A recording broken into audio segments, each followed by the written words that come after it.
France Inter.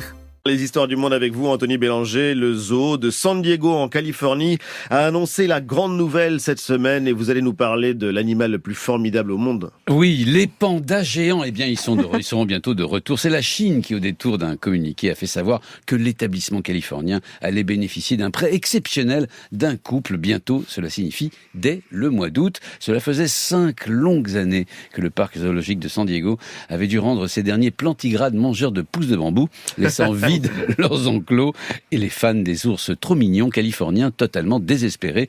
Leurs espoirs ont donc été récompensés. À l'inverse, le zoo national Smithsonian de Washington, lui, a perdu les siens en novembre dernier, pile avant un sommet de Xi Jinping, Joe Biden, et alors même que l'institution n'avait pas démérité, contrairement, semble-t-il, au zoo de Memphis. En décembre 2022, quelques mois auparavant, donc, celui-ci s'était vu retirer la paire de pandas géants dont il avait la garde, alors que les accusations de mauvais traitement peuplait les réseaux sociaux chinois. C'était une fake news, mais cela montre à quel point le sujet était extrêmement sensible. Mais quelle est la logique alors derrière ces nombreux cadeaux ou retraits de pandas ? Eh bien, punir ou récompenser des partenaires internationaux, c'est ce qu'on appelle la diplomatie du panda.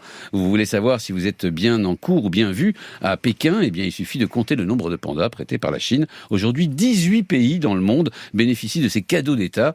Enfin, cadeau, c'est une façon de parler, parce que la Chine prête ces pandas pour une période donnée, et chaque zoo récipiendaire doit débourser la bagatelle d'1 million de dollars par an pour ce prêt. Elle les loue en fait. Oui, elle les loue exactement. Dans le cas états-unien, cette circulation de pandas géants permet de prendre la température des relations entre les deux pays. Le retrait des pandas de Memphis et de Washington à quelques mois de distance marquait donc un plus bas historique.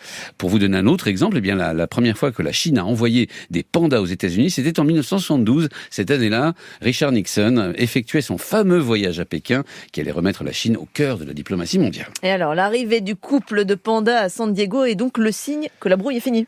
Ou plutôt que Pékin a besoin de redorer son blason en pleine crise auprès des Américains, et que la médiatisation à venir de l'arrivée du couple de pandas en Californie ne peut que servir ses intérêts. Il y a urgence, 83% des États-Unis ont une opinion défavorable de la Chine. C'est 38 points de mieux que 5 ans auparavant. Et puis, il y a aussi le choix du zoo qui va accueillir ces deux pandas, privilégier celui de San Diego. C'est une façon de distinguer la Californie, dont les relations avec la Chine sont particulièrement fournies en termes économiques, mais aussi humains.